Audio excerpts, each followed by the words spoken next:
네, 구본진입니다. 제가 검사 출신이고요. 그리고 구시고, 구태현 변호사님하고 아주 잘합니다. 그래서 구태현 변호사님 이번에 사무실 옮기시고 제가 못 와봤는데, 지지난주 금요일에 제가 서울시립미술관 강의를 했거든요.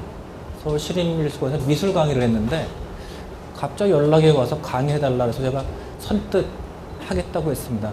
제가 성남지청장을 할 때 구태현 변호사님께서 오셔서 좋은 말씀하셔서 제가 그때 그 은혜를 입어서 제가 오늘 갚는 날입니다. 제가 뭐 필적 이야기를 할 텐데요. 제가 강의를 하는 주제가 굉장히 여러 가지가 있는데 오늘은 필적 강의를 하겠습니다. 여러분들 뭐 우리나라에서 들어보기 어려운, 그리고 아무도 안 하는, 저 혼자 하는 거니까 강의도 제가 이 강의를 한 적이 없습니다. 오늘 처음 하는 강의고요. 제가 한번 여러분 앞에서 강의를 한번 해보겠습니다. 저도 여러분들 하시는 IT를 했었고, 제가 대검찰청 정보통신과장, 그리고 서울중앙의 첨단범죄수사부장을 했습니다. 제가 지재권 박사를 가지고 있고, 저도 IT를 전문적으로 한 사람입니다. 올해 2월에 퇴직을 해서 4월부터 지금 변호사 하고 있습니다. 제가 필적 이야기를 하려니까 필적에 대한 책 얘기를 할 텐데, 우리나라에서 나온 글씨 관련된, 그러니까 서예를 말고 글씨 분석에 대한 책이 딱 2권 있는데 제가 다 쓴 겁니다. 그러니까 필적은 말한다라는 책을 썼고요. 이거는 제가 독립운동가와 친일파 글씨를 모으는데 그 글씨의 차이를 분석한 책이고요. 그리고 올해 낸 어린아이 한국인이라는 책은 글씨를 가지고 고조선 사람들이 어떤 사람들이었는지를 분석한 책입니다. 그러니까 고조선 사람들이 어떤 사람인지를 아무도 분석한 적이 없는데 제가 글씨를 가지고 분석을 했고, 지금 아무튼 올해 3월에 나와서 지금 꽤 팔리다가 지금 좀 잠잠한 상태입니다. 글씨란 뭐냐? 제가 15분이기 때문에 빨리 하겠습니다. 글씨란 뭐냐? 동양과 서양은 다르게 봅니다만은 공자님도 글씨를 보면 사람을 안다고 얘기를 했습니다. 그러니까 제가 글씨를 가지고 사람을 분석한다고 하니까 되게 희한하다 이렇게 말을 하는데, 이게 동양과 서양의, 동양의 공자, 서양의 아인슈타인도 이런 얘기를 했습니다. 한국도 마찬가지죠. 한국도 마찬가지로 신원석판 이런 것들이 있고요. 뭐 송시열, 이황 이런 분들도 전부 글씨에 대한 얘기를 많이 했고 사람을 분석할 수 있다라고 말을 하고 있죠. 필적학이라는 게 있는데 이 필적학으로 범인을 찾기도 합니다. 그러니까 스위스와 미국에서 폭탄 테러 이런 사건의 범인을 글씨를 분석해서 찾은 적이 있습니다.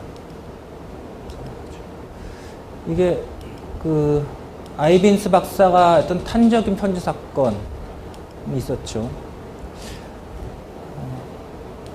누구 글씨일까요? 되게 멋있죠? 마이클 잭슨입니다. 다음에 어떤 글씨가 좋아 보이시나요? 왼쪽과 오른쪽. 왼쪽이 좋아 보입니까? 왼쪽은 타이거 우즈, 오른쪽은 오제이 심슨의 글씨입니다. 근데 글씨가 좋아 보이는데 어떻게 분석을 할 수 있는지의 문제겠죠. 그러니까 저게 분석을 해보면 아주 간단히 나옵니다. 오늘은 필적학에 대한 기본 이론만 말씀을 드립니다. 글씨 크기를 가지고 외향적인지 아닌지를 분석할 수 있는데 어떤 사람이 외향적일까요? 큰 글씨, 작은 글씨? 큰 글씨겠죠? 이승만 대통령. 되게 통이 크죠? 글씨로만 보면 단연 최고입니다. 외국 대통령과 비교해서도 가장 최고 수준에 있던 사람이 분명하고요. 그다음에 김영삼 대통령 굉장히 큰 글씨 쓰죠. 대도무문이라는 글씨를 썼는데 정말 대도같이 씁니다. 그러니까 큰 글씨 쓰죠. 이 사이고 다카모리라는 분을 아는 분들이 있는데 사이고 다카모리, 최남선 이런 분들이 큰 글씨 쓰고 희조신 이은상의 글씨는 아주 작습니다. 이거 엽서인데요. 아주 작게 썼죠.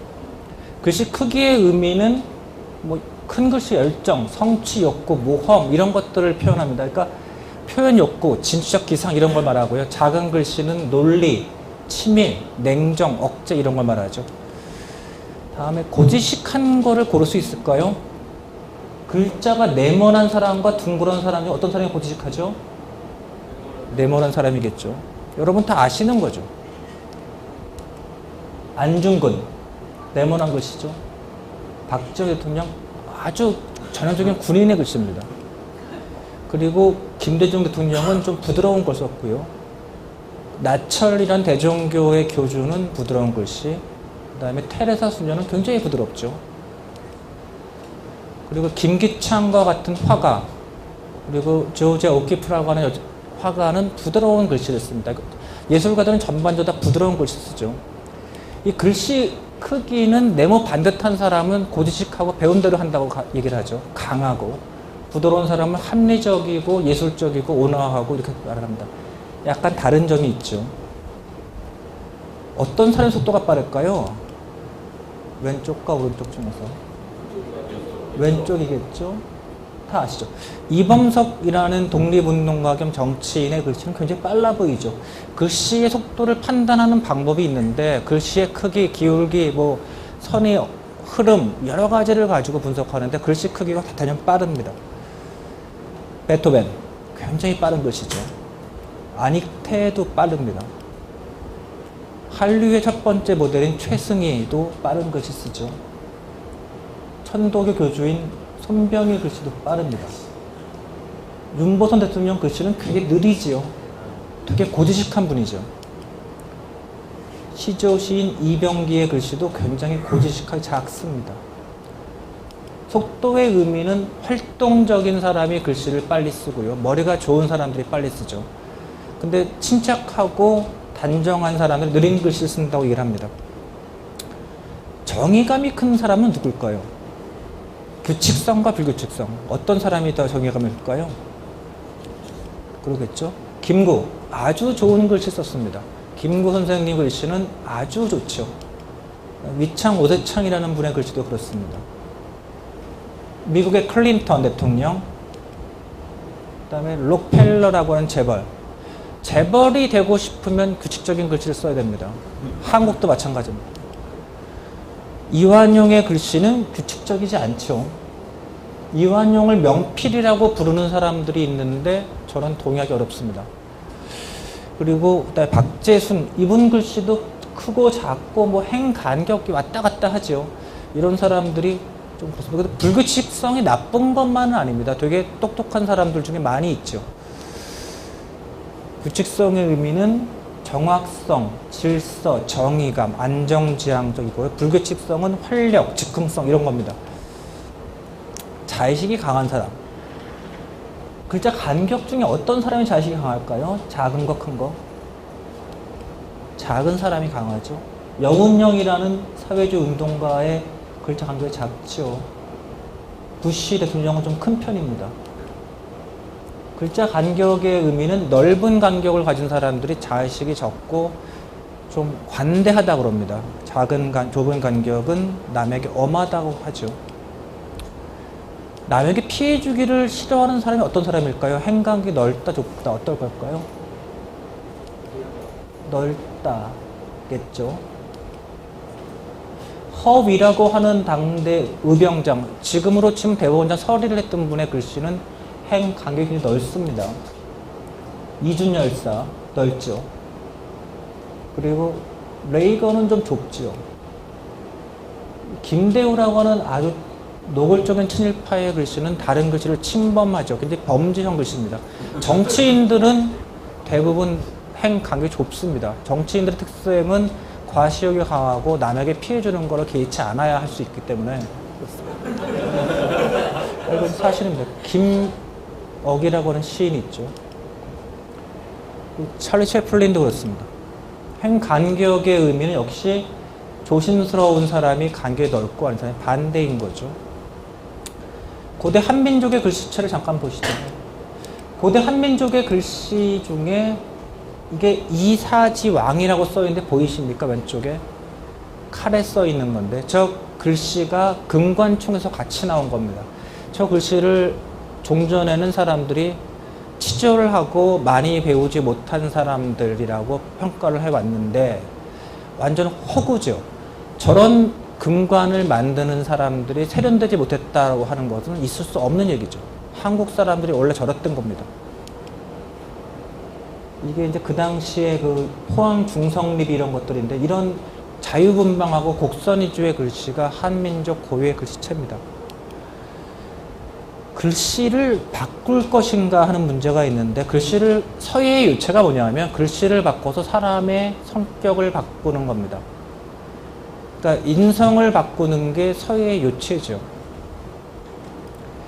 요즘에 저게 유행인데 미국, 프랑스 이런 데 보면 전 책이 많이 나와 있고 한 달쯤 연습을 하면 성격이 바뀐다라고 얘기를 합니다. 어떻게 바꿀 건지 그것만 설명드리겠습니다. 알아보기 쉬워야겠죠. 그리고 힘이 있어야 되겠죠. 그리고 간격이 좀 있으면 좋고요. 오른쪽으로 올라가는 글씨, 마무리가 확실한 글씨 이런 걸 좋다고 얘기를 합니다. 근데 사람들이 성격이 모난 게 좋으냐 부드러운 게 좋으냐 정답이 없듯이 개인 다 틀립니다. 아주 좋은 글씨로 보이는 이상설이라고 하는 헤이그 특수 사건의 정사 이준과 같이 같은 분인데 이분의 글씨가 아주 좋은 글씨인데 그러니까 아주 일정하지만은 않으면서 아주 기품이 살아있죠. 굉장히 좋은 글씨 표본이고요. 이병철 선생님의 글씨인데 특별히 봐야 될 게 저기 이병철의 철자에 입구자가 2개 있죠. 어떻게 썼는지 유심히 보십시오. 입구자를 아주 강하게 닫고 있죠. 저게 세계적인 재벌들은 다 저런 글씨를 씁니다. 록펠러, 포드, 정주영 다 저렇게 씁니다.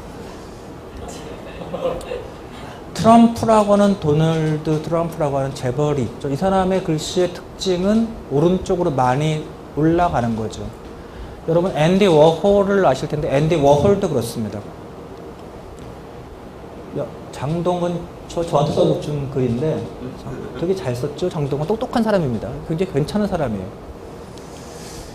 안 좋은 글씨, 히틀러의 글씨가 안 좋은데 보면 오른쪽으로 쭉 내려가죠. 저런 글씨를 가진 사람들은 자살을 하든지 우울증에 빠집니다. 실제로 그래요. 그러니까 우울증에 걸려서 뇌를 다치면 저렇게 글씨가 내려갑니다. 마지막에 나폴레옹 3세가 있는데요. 이 사람도 좀 문제가 많았죠.